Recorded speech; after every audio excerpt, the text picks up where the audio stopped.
Okay, welcome back. So before going for the break, we saw the usage of single brackets and double rectangular brackets. Here, this is just one more example. We can directly access list element if there are name tags available. Then we can access the list element through name tags. In case we access a list element directly through a name tag, it will act like usage of double rectangular bracket, because in that case it will directly return the values inside that sublist, just as we saw here. When you use class, you get a numeric. Okay, now let us see the unlist functionality.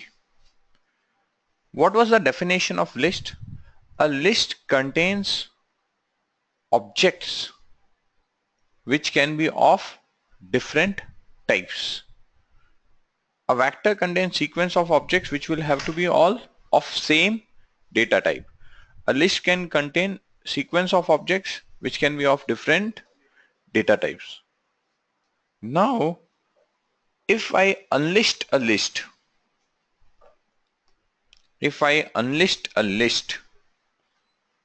it is going to return me a vector. You will say a list can have objects of different types, and now you are saying if you unlist a list, it will return a vector. How can it be possible? Because a vector can have objects of only same type. So yeah, Rajiv, how is it possible? When you unlist a list, it will return the objects. These objects will be of different types. Can all these objects be reduced to one common denominator? For example, we saw a number can be converted to character. If a list contains number values and character values, and if we unlist that list, it will return values which will be number and character. If we unlist a list, it will return number and characters, but I am saying when you use unlist, it returns an object of type vector, but a vector can be of values same type. So what will happen? Number will get converted to characters, and once number gets converted to characters, all objects will be of same type. So if there are different objects of different types, and that kind of a list you are unlisting, it will first unlist and see what are the different types of objects in it, and then it will see which is the least common denominator to which every object value can be converted, and all values will be converted to that type.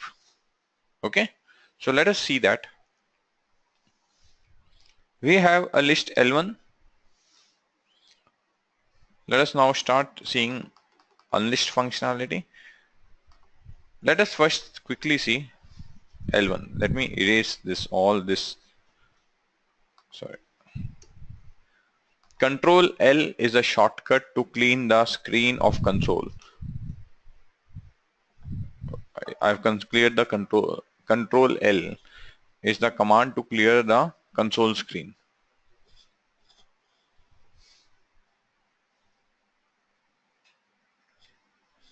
Okay.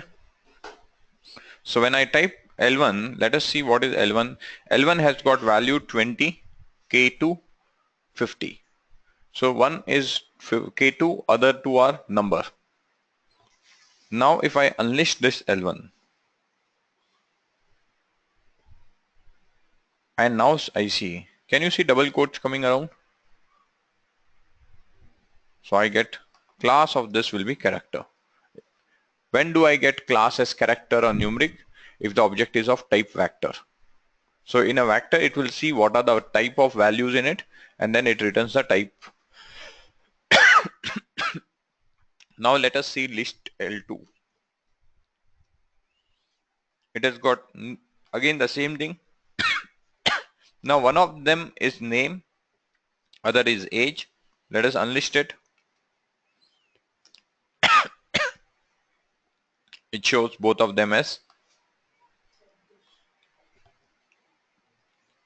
Let us see L4. Yeah. What? Go then. Go ahead. Why does it take as a character? Why not as a number? Can RJ be converted to number?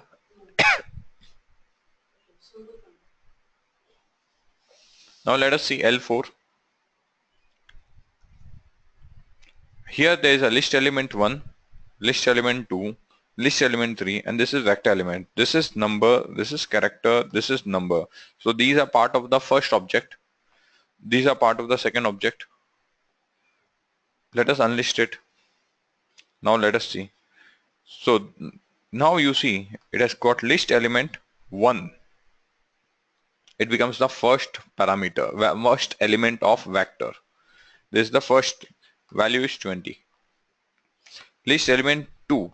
So what it has done is the first element of this list L4 was named as list element. Now this value it has to put in a vector format. This value it has put in a vector. These are the values in it, right? This 1, 2, 3, 4 are the values, right? So what it has done is it has put them as, and to them it has said list element 1. This has become the names.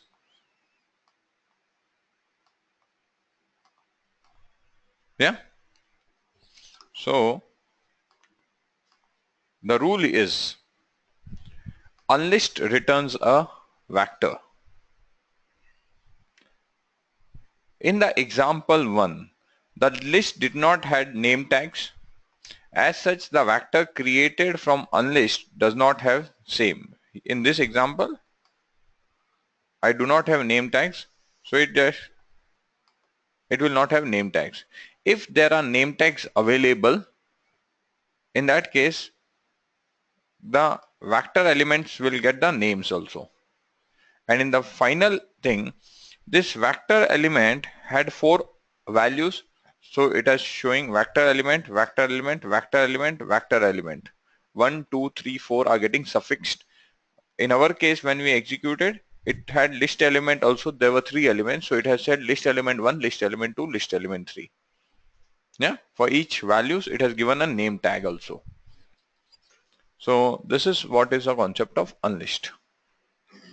Just try it out. And if suppose like we are trying to retrieve it, What you are trying to retrieve? retrieve the L4, we have unlisted it. Hmm. Again we want to retrieve that L4. L4, I have not made any change. No, L4 is still there. I have passed L4 to a function unlist. Unlist returns me an object. A function always returns a value. So when I am passing L4 as a parameter to unlist function, the logic inside unlist makes use of L4. It processes it.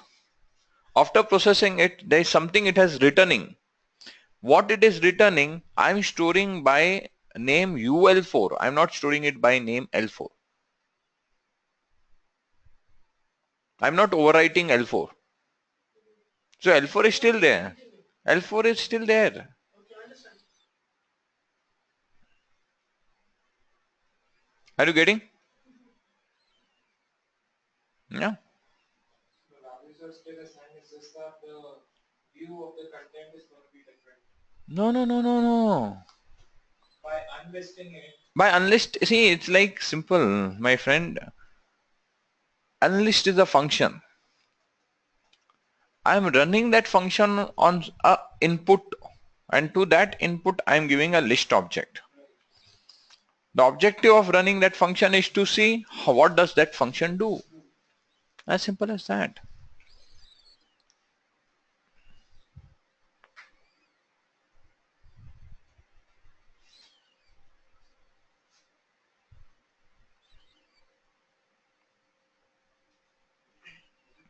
Yeah.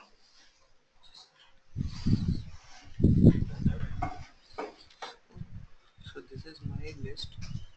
L1. L1, this is my L1. I have run it. Then it is giving one first element of that list is RJ, second element is 2, The Third is phase. third is a list. That list's first element is phase. और उसका again Fourth element is works. See, first element had a name tag, second element had a name tag, third element did not have a name tag, so sequence number is a name. Fourth element, but double brackets represent that it's a list. it's a sublist. It's a sublist. Yeah. So now if I list this,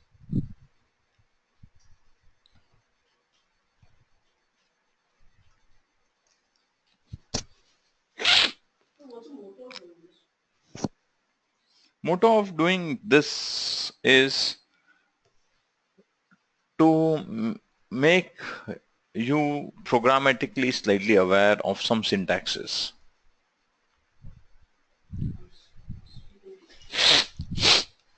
Why are we doing scalar? Why are doing vector? Why do you think we are doing it? It's defined like that. That's supposed to be like that. Because Okay. Let us understand this. Why are we doing all this data, list, vector? When we send our children to school in nursery or junior KG, why they don't teach them writing words? Why they start with characters A, B, C, and even in characters they start with characters like L, T when it comes to writing. Why they start with these characters? Easy. Why they start with alphabets A, B, C? Why they start with numbers 1, 2, 3? Basics. So this scalar, vector, list, matrices, data frames, which we are now going to cover, are the foundation. Typical interview question. I have done many interviews. Many people come and say, sir, I've done programming in R. 2 years experience, 4 years experience, sending resumes. Sir, I know R. Okay, great, you know R. My first question, what is the difference between a list and a vector? Sir, I don't know. Okay, what do you know? Sir, when I worked with R, the first thing that I have done is, there is a data file that is available. I imported in R and then started running some statistical syntax on it and building models on it. Hey boss, you don't know the basics. What you are directly doing is you are using something, some 1 or 2 lines of command by which you are importing it and you have started work on it. You don't have your foundation correct. If your foundation is not correct, you are directly jumping up and trying to do something. But when you're doing that, output of that foundation, that those techniques is always these foundation data types only. Output is always stored in these foundation data types, which is a list or a vector or a scalar or a data frame. And without knowing that, they are running it. So when they go to some advanced kind of programming, they are not able to do it. So the reason of doing all of these is to get the foundation correct. Without knowing a data structure, you cannot do complex programming. So each tool, as I said, first thing when you are using a tool, first thing is get to learn the interface of that tool. After having learned the interface, see how you can get help on that tool. And third is you should know the foundation elements. Once you know the foundation elements, then you can do complicated programs on yourself. If these things are in place, you can go ahead and do anything. If these things are not in place, you will not be able to learn programming. What happens is that many times, how this way direct rather than going step by step. Okay, coming back to this. So we have done unlist. Let us quickly summarize the list element. List is kind of a vector which can store values of different types. We can add, delete values from a list. List values can be given name tags. List elements can be accessed by single bracket or double rectangular brackets. When you use double rectangular brackets, it will return the values. If you use a single rectangular bracket, it will return a sublist. If you unlist a list, it returns a vector. How does it return a vector? By converting all the values to the least common denominator. And then it returns the values. And finally, just in case you want to know how big is the list, you can use a function length. So now we are introducing a new function length.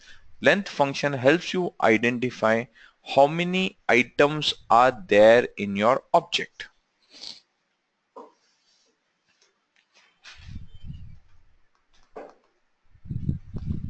So here when I do length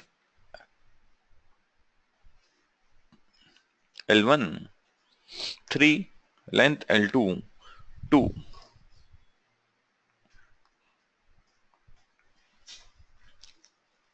These are called as data views.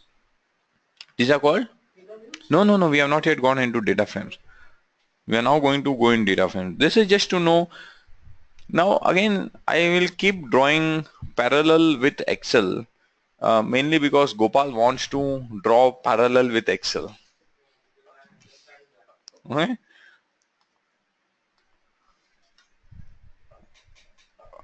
Assume that there is a character. My name is Rajesh.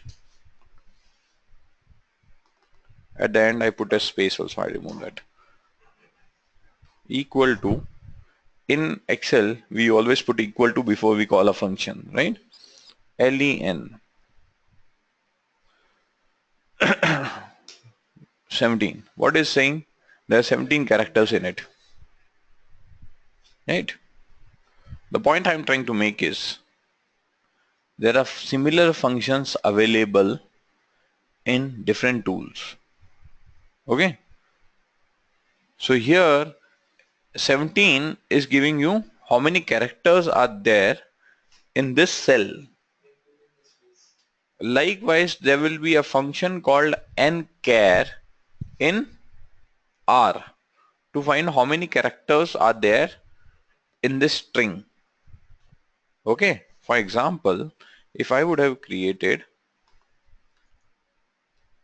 name str is equal to my name is Rajesh.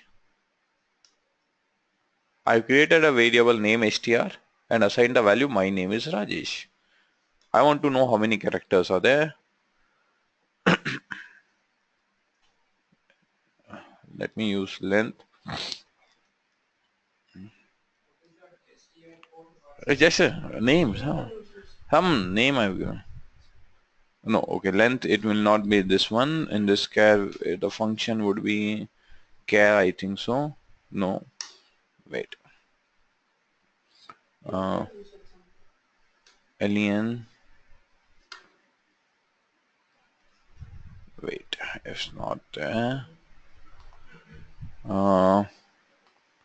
There will be some function which will directly give the length of the string. It should be nchar to my knowledge.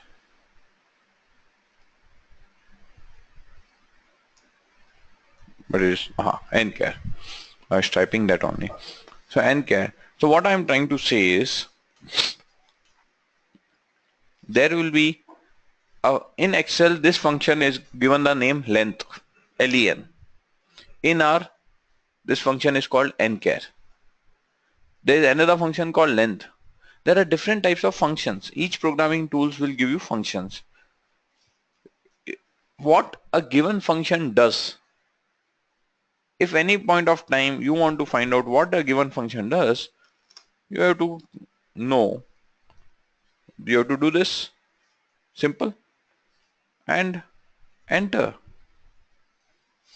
Help will automatically come. Read the documentation. Okay? If you are not able to do that, but you still know that, for example, I was trying to find length of this string. How many characters are there? I tried couple of them, char, length, and char. I was feeling that nchar should be there, but when I typed bracket, it automatically did not give auto prompt, so I was confused.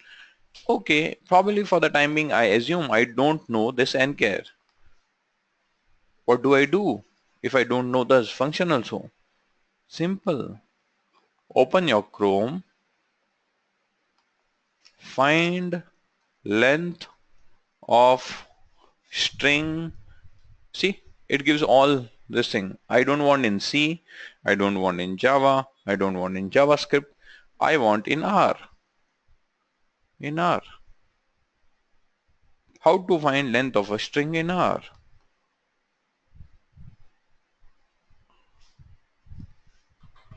Open this thing. Okay. Oh, question mark nchar. Nchar foo 3. Nchar string 10. If you know what you wish to do, you have to simply type that, get the Google help. If you know the function name, but you don't know how to go about using the function, type question mark, the function name on the console, enter. Help documentation will come. Read the help documentation. Right? That is how you develop your programming skills. It's not possible for me to teach you all the hundreds of thousands of functions which might be there in this R tool. Right? What we can teach is there is something called function. Function takes arguments. Based upon the parameters you pass, it will return you a value. Now, how do you pass parameters values? We have seen that parameter name is equal to parameter value, parameter name equal to parameter value. And if you're passing the values in a right sequence, then you may not say parameter name is equal to value. You can keep passing the values, provided you're passing the values in the right sequence as was declared in the function definition. Okay? Sorry, I'm not getting the thing here. Sorry? I'm not getting the exact number of variables. So can I just shift to it? 1 minute.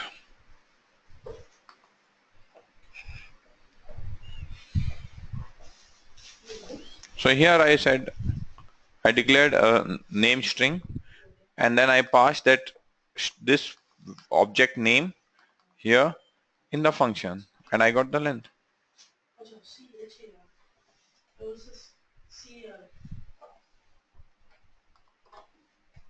Yeah.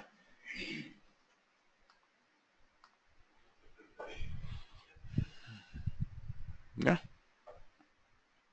So we have completed list.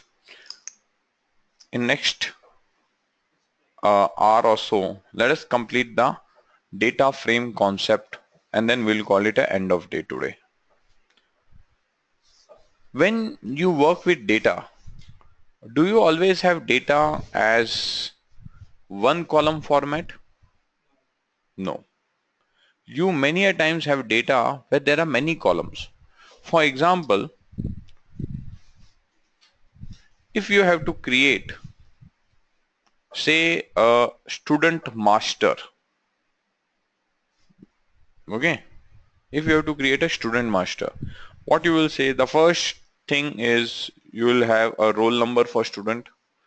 So roll number. Always here you would have noted that I have put underscore.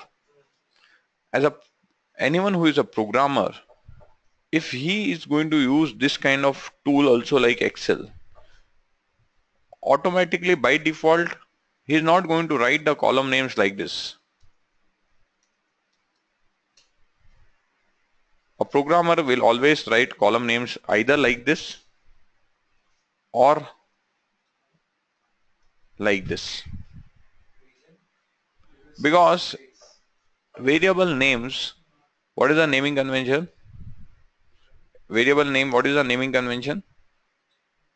Name cannot be started with numbers or underscore. A name cannot start with a number or underscore.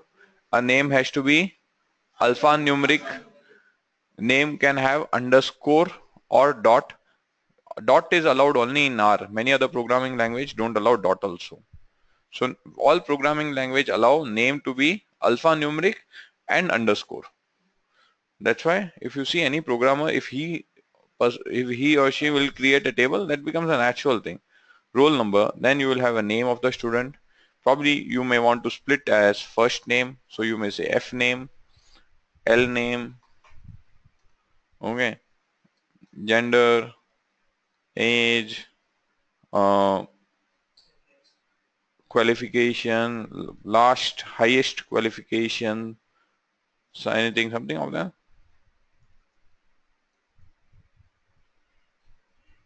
Occupation, assume something.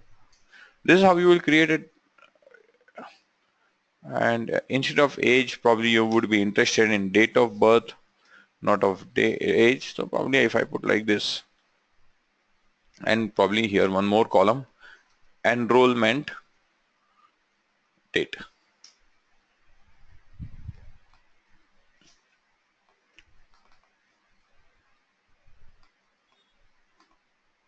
If this is a kind of table structure I have, these are the columns of this table. Do you agree? And something you will have to assign this table name, right? You will assign some name also to this.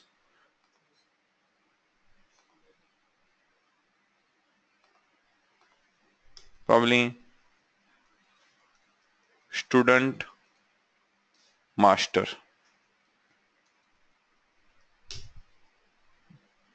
Okay.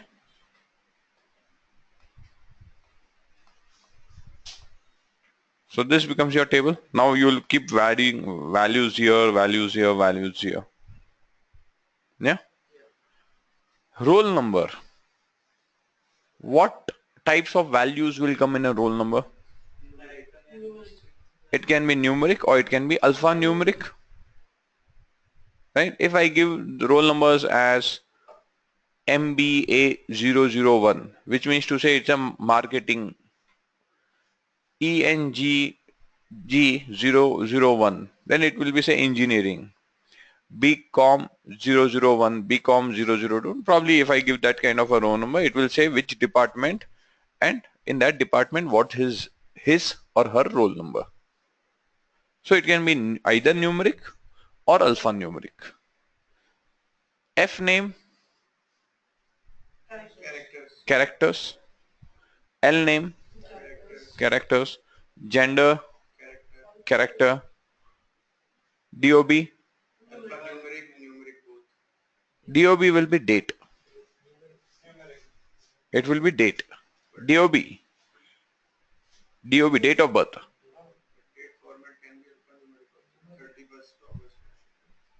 That is display format. Date is date. Now let us understand this. What you said, date can be alphanumeric. Okay. Before 31 Jan 2017. Is it alphanumeric? Yeah. Gopal, is it alphanumeric? Ideally, this is numeric. It's, as you said, different ways of displaying it.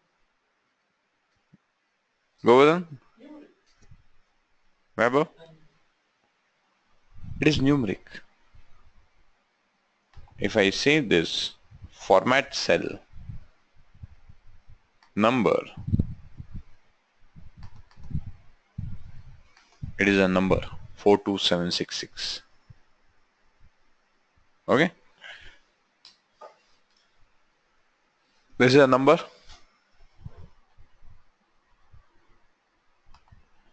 Format cell, date,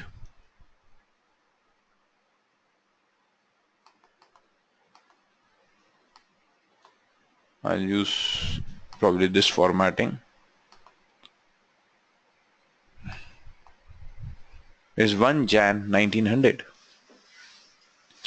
In Excel, dates are stored with reference to 1 Jan 1900. 1 Jan 1900 is given the number 1. I'll change this format.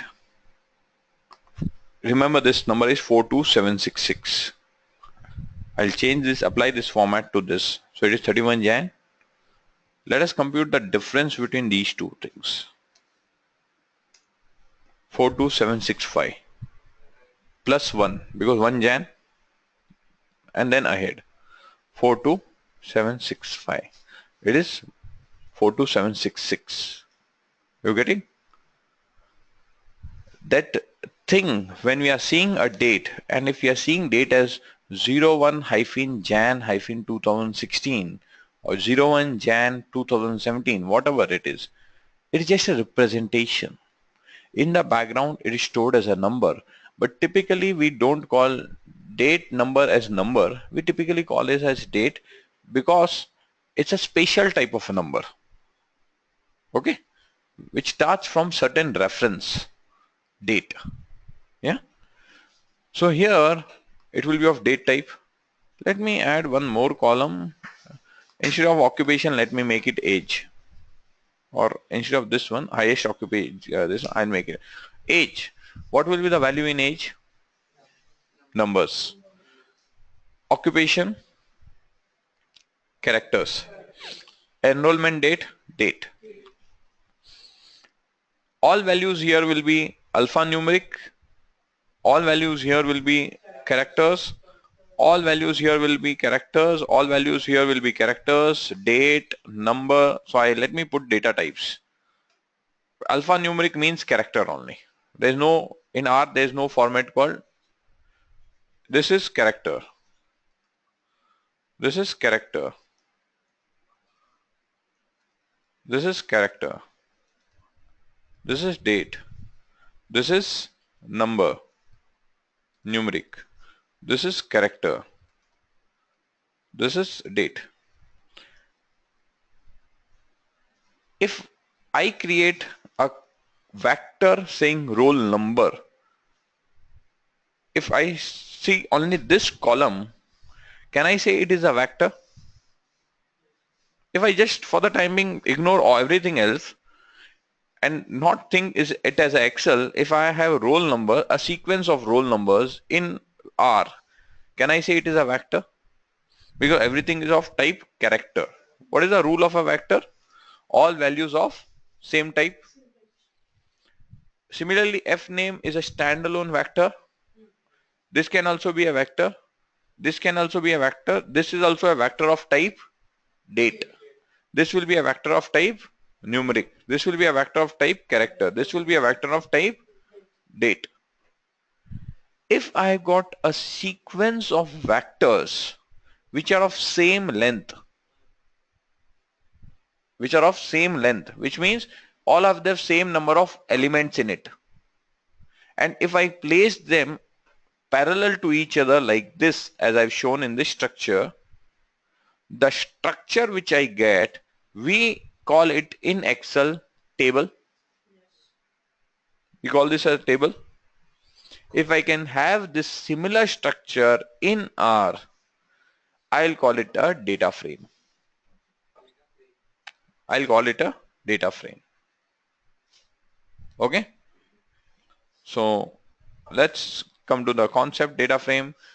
Data frame is used to store data in a tabular format.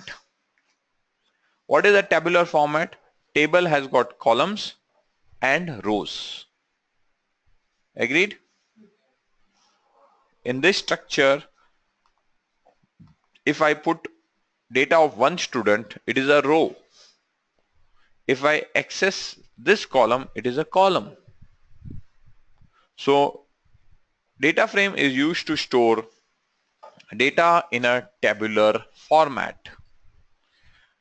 Very simply said, what we call table in SQL, we call it table. In SAS, we call it a data set. In SAS, the terminology is data set. In R, the terminology is data frame. Okay. In Python, the terminology is data frame. Okay. Each column can be considered as a vector. Let us now see a very small example of creating a data frame. Okay. So let's move to the example.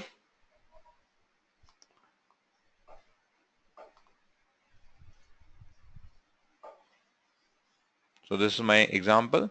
Serial number. If I compile this and I execute this syntax, which is selected here, what type of object will get created? Numeric vector. Vector of type numeric. So let us run this statement, type it and execute it.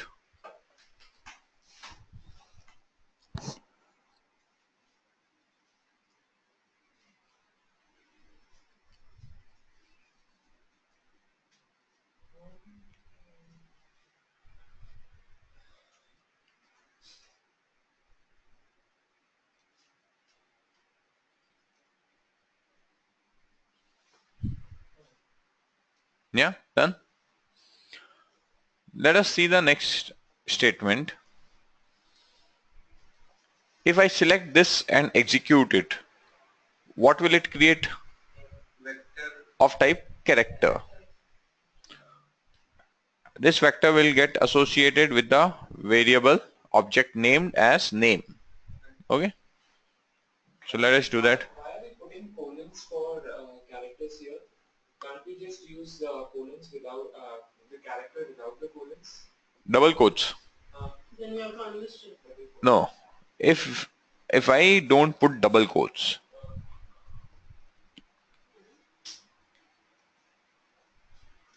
what does this NM stand for? If I don't put double quote, this NM stands for an object named NM. Do I have an object named NM? If there would have been an object named NM, value of that object would have come and got stuck in this place.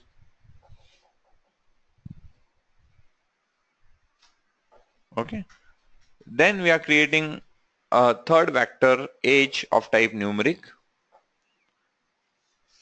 Now I want a column 1, column 2, column 3, which is vector serial number, vector name, vector age, to be put parallelly. Right? I want to create that structure. They should go in a column structure. So I am putting them in a function named data frame. When I pass these vectors to data frame, it is going to concat them in that sequence as a table kind of a structure. So when I run this, I get the object named PM, which is of type data frame. How do I know what is the type of this? I can run a class function. Before I run the class function, let us see the values. Is it not a table structure? This one?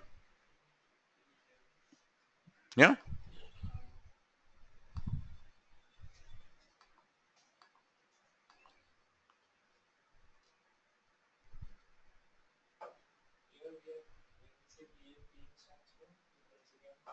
It's just a variable name. It's just a name of a object. I give some name.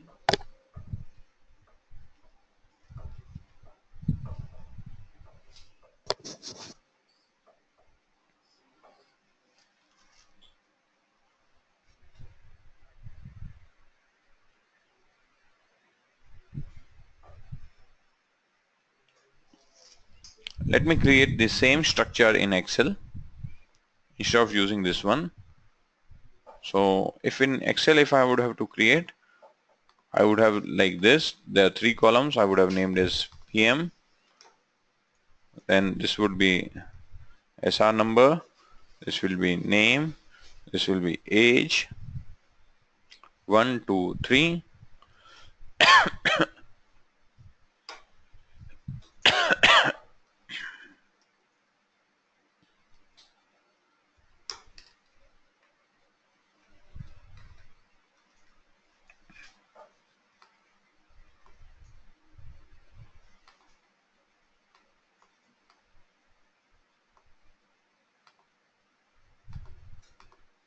Okay.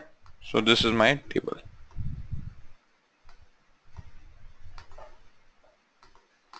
This is my table. This is in Excel format, and the same structure I got in R.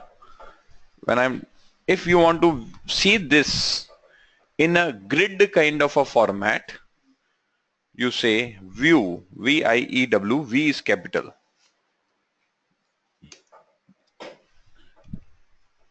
You got a tabular structure? View, V capital.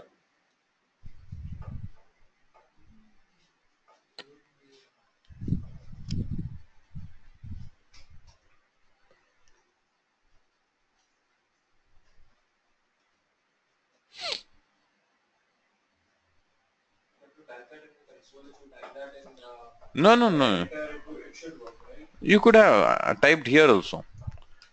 You could type in editor and then press Control R or Control Enter. If you're using R Studio, you can do Control R also. One of the same, yeah. If it's not R Studio, if you are using the R interface, R editor, then it is Control Enter.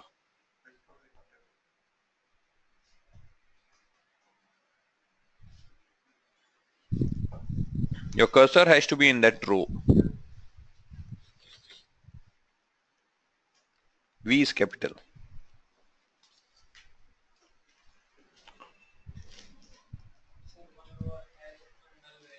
Sorry? One row has one null value.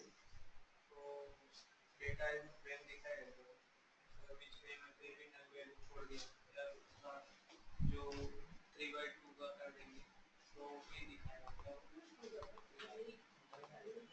So what you are saying is I would not have this value. Okay. If you would have one object and second object is of a shorter length, it will give error. But it will not form a table with the null value. It will give error. It will say objects of unequal length. So you said Control Enter for editor. See, this is your command here. View is a function.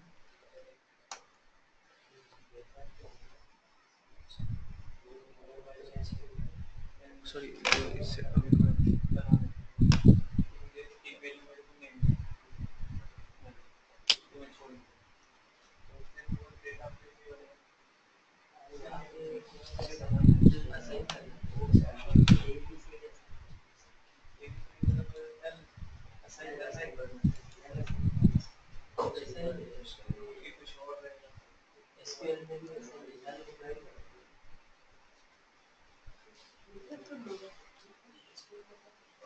You click this one. There is something which is not running. You click this icon.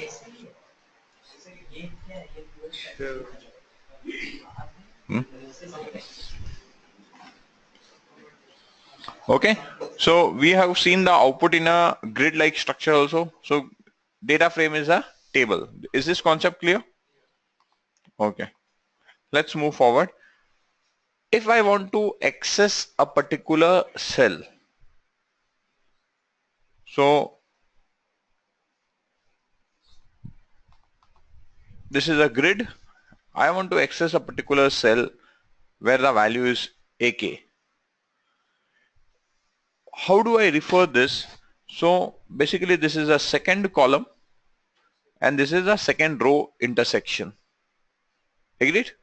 If I want to access this value 43 or say 45, if I want to access this value 45, this is a third column, second row. In Excel, if we have to refer any of these cells, what do we say is equal to B, that is the column indicator, then 3, it would be row third. This is how we refer it.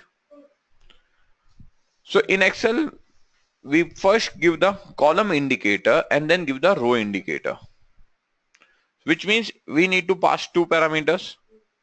R is nothing different. It is also required two parameter. One is the column indicator and second is the row indicator. Only thing is, in R, the columns are not named as A, B, C as it is in Excel. Internally, default, if you have given column names, then there is a column names. Otherwise, each column has an index position. 1, 2, 3, 4. Okay. Second element is, in Excel, when you refer a cell, you say column row number. In R, if you want to refer a cell, you first say row num and then you say column num. So here, if I want to access the value which is say 43, no, rather than 43, I'll take 45. PM, open rectangular bracket.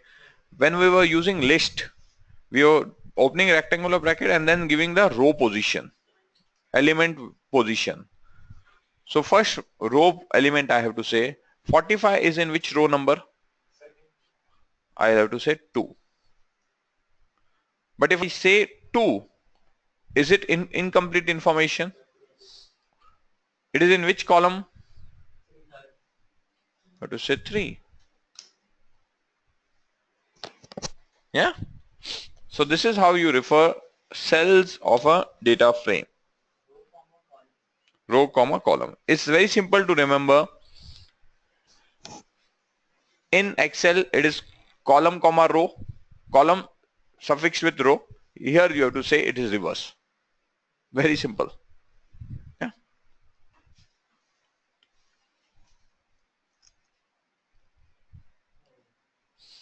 If I want to know what is the class of the PM object, class, and pass PM, whatever object, anytime you want to know class of any given object, class, pass that object name, data.frame. If I want to know what is the class of serial number, I want to know class of serial number column in PM data frame. I want to know class of serial number column in PM data frame. How do I write the syntax?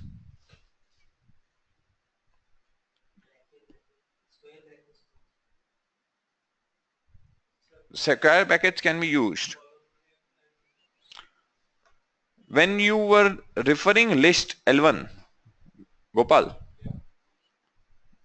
not L1, let us see L4.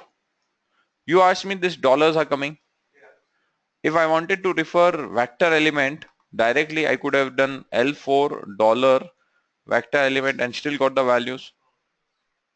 Now if I want to refer serial number column of data frame PM, I can take the same of PM dollar serial number. I can do PM dollar name, PM dollar age.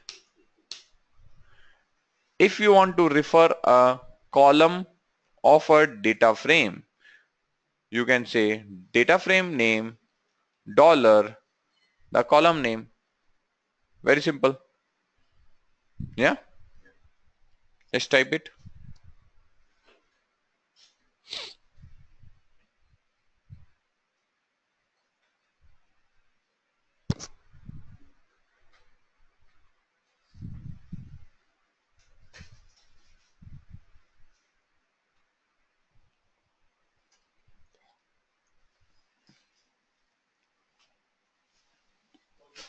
In the end you said PM, to type what? PM? Dollar the column name.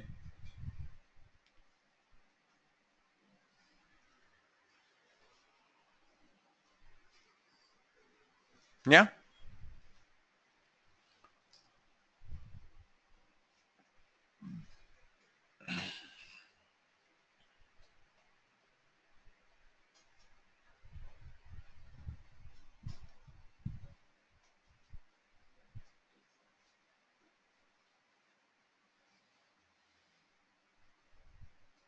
okay, let's move forward. Now serial number is a object. How do I know how many objects are there currently in my memory of my laptop as I'm working on R? List. How can I list all of them? There is a command called ls. If I type a ls command lists all the objects which are currently in your memory. So when I type ls, in my memory there are so many objects.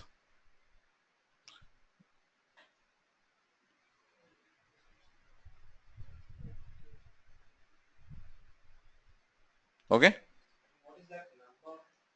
1, 7,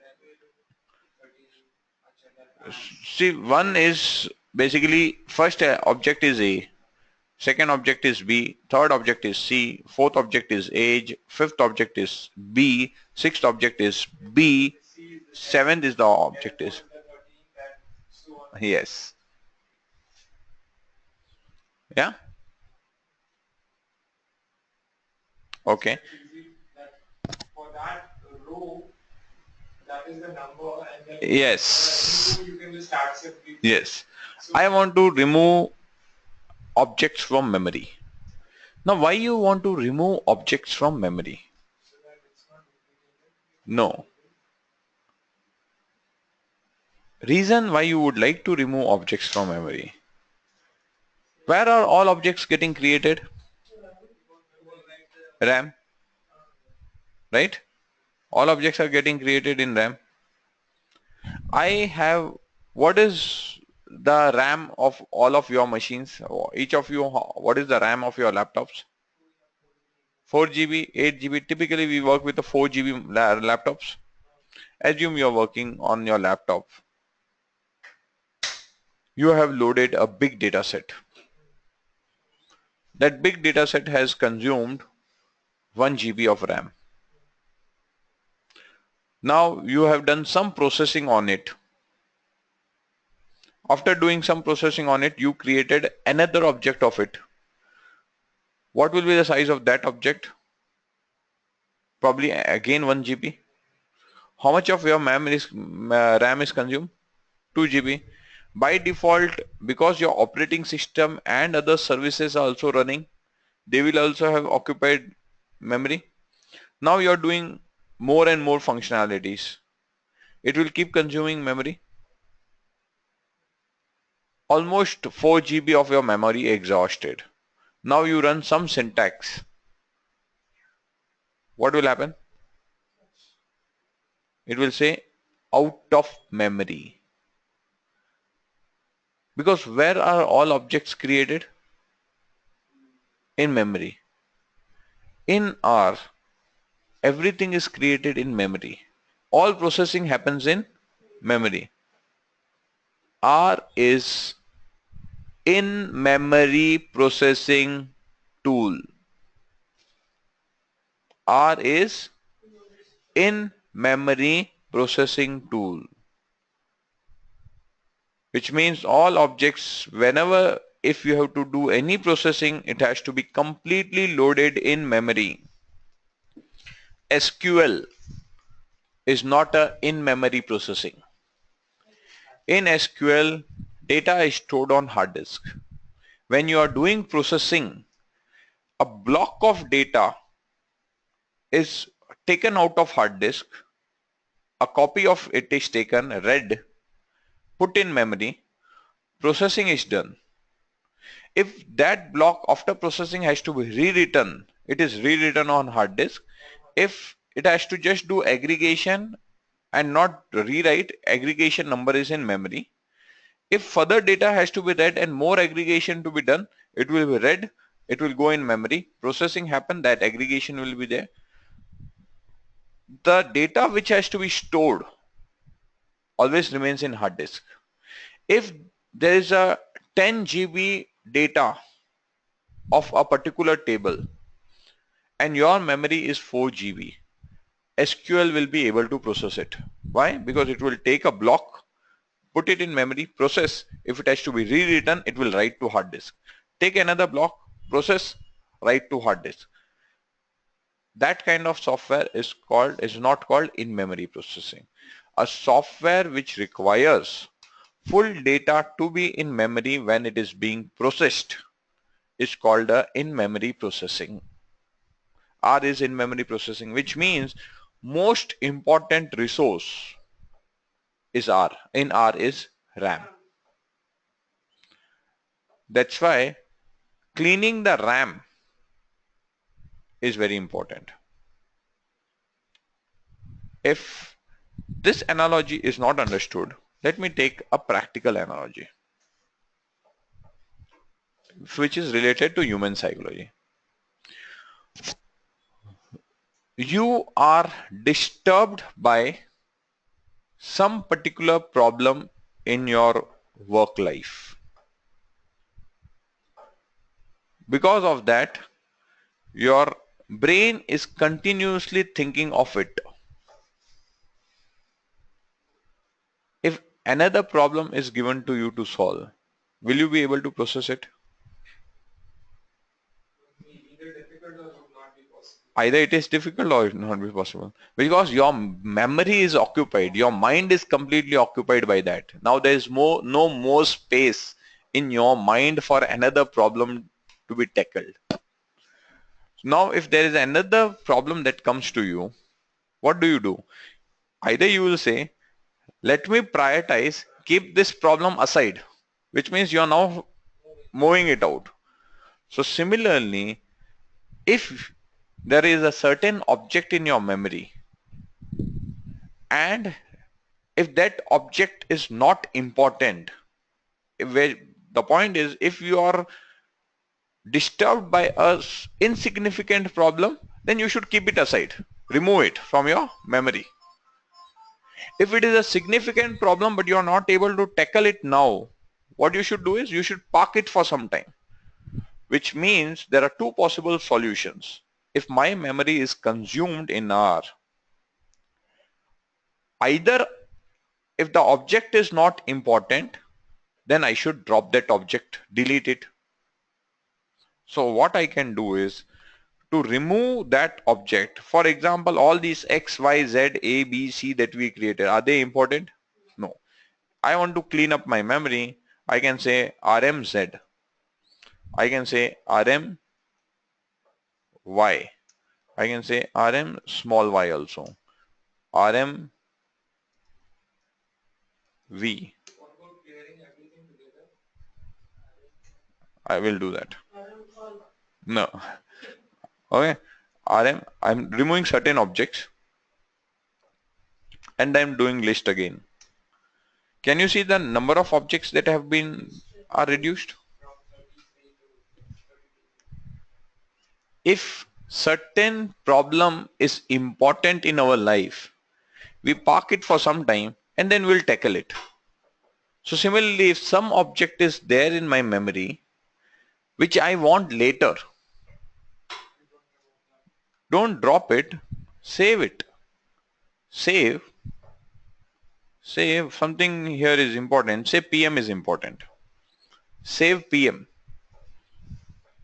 File is equal to some path d colon K2 analytics. This folder is there in my machine. PM dot R data. Enter. This object is now available there. I can now remove it for some time being. I've removed it for time being. So this object is now removed. ls bracket, it's a function. PM is gone. Okay. At a later stage, when I am now free, relatively free from other things, and I want to take that object again, load file is equal to, where did we save? d colon K2 analytics slash, what was the name that I gave? PM dot R data.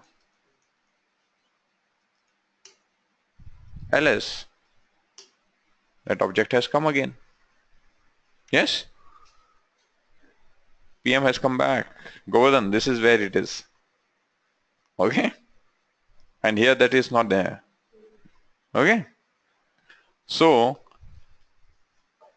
to manage your memory, you require either remove command, you require save command, you require load command. So here, for now, we are going to use the syntax RM and remove some of the junk which is there in our memory. So remove some of your junk A, B, C, A, capital B. Start typing certain syntaxes and remove those junks.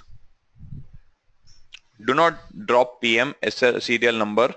The three vectors that we created in last syntax, do not drop them because we are going to use them in subsequent steps.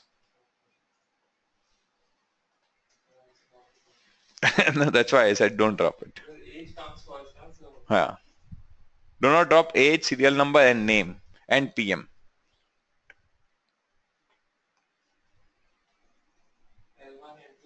Yeah.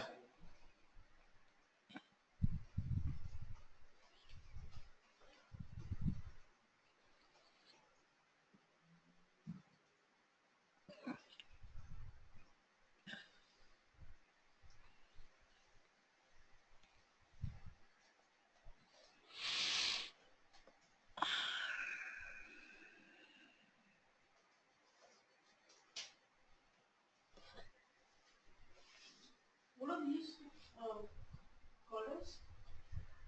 Whatever we created this? All these are objects. In R, everything is object.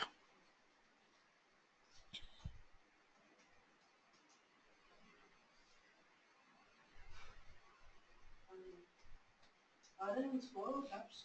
Small. See, many of these function like ls are these abbreviated names. You will see they are taken from Linux kind of a programming system. In ls in Linux is used for list, right? RM is for remove. So no, ls here is not that list which we learnt as scalar, vector, matrices list. This ls is not that list. This ls is a function which will return a list of objects which are there in a memory. Yeah, it returns a list of objects. So all these commands are, many of them you will see, if you are slightly familiar with Linux, you will see it is very similar kind of syntaxes which are taken from that operating system. Yeah, you have deleted all these things. Yeah. Yeah. So you may want to try save and load again. So those syntaxes is basically, if you want to have that syntaxes, the save syntax, let me bring that. If you want to try this syntax, save.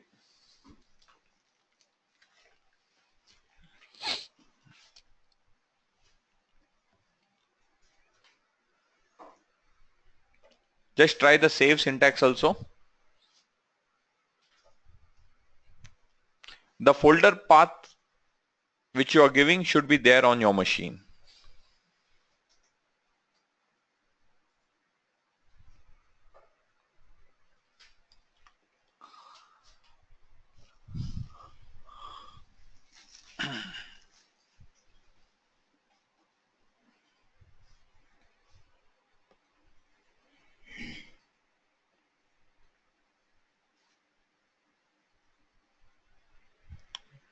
The save syntax is available at bottom. Just you can save any one of your object. After saving it, probably load, delete that object and then load again. So once it's loaded, but it will still be saved in the background, right? It will, if see an object which you have saved on a hard disk, It will not go until you delete. that will not go. So R is not deleting anything from hard disk unless, Backing up, then referring it back to the yes, backup. yes. So if you have to delete it from the RAM, you'll have to go. No, deleting from RAM, no, my documents, you do not go my document Windows Explorer to delete things from RAM. Windows Explorer is used to delete things from hard disk. Are you getting? When you are using this save command, where is this PM getting stored? It is going in a DK2 analytics folder, and in there is a file by name pm.rdata.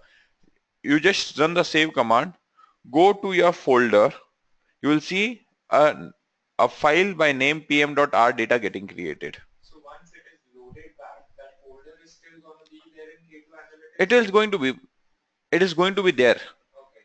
So it is saved and then it's referred. Then we are loading it. Then we are using a load command, you are loading it. Okay. But now if you want to delete it on permanent basis, then we'll delete it from my computer just like any other file, right? Yeah. Okay. So here I want to understand if Okay.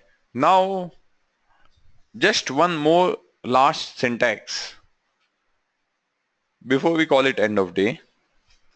Mr. Gopal wanted to delete all his objects in one go. Before, the way is, first is learn the help. I know the syntax. The syntax is ls bracket list is equal to something. Rm bracket list equal to something. But let us first learn the syntax. How to use it. Rm was used to remove objects. So question mark Rm, it gives you the documentation here. Okay. So Rm, and when you are saying Rm, it requires a list. Okay. It requires a list of objects which you want to delete. When I said Rm A, this A is a first parameter. It goes to this list. Do you getting? Are you getting? And then could I not write like this? Rm list is equal to, now here I should pass list of objects which are there in memory. Now how do I get a list of all objects which are there in memory? ls bracket open. So if I say ls bracket open, what will this do? ls bracket open will return all objects which are there in memory. So all object name will come and get stick at this place. This will become an input to the parameter list, and that will go in the function rm. So when I run this syntax and now I do ls, how many objects will be there? 0 objects. So it will say character 0. You should have tried this remove almost as well. You should have tried remove almost as well.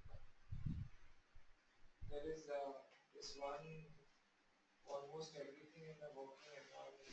I don't know. So, okay. So this is the syntax to remove all objects in a memory. Yeah. With this, we'll call it a end of today's session. We'll start again from the next session. We'll again start from data frames and see some advanced things, what we can do on data frames, how we can create new columns, how we can drop columns from a data frame, what other processing we can do on data frame. That we will do in the next session. For now, thank you.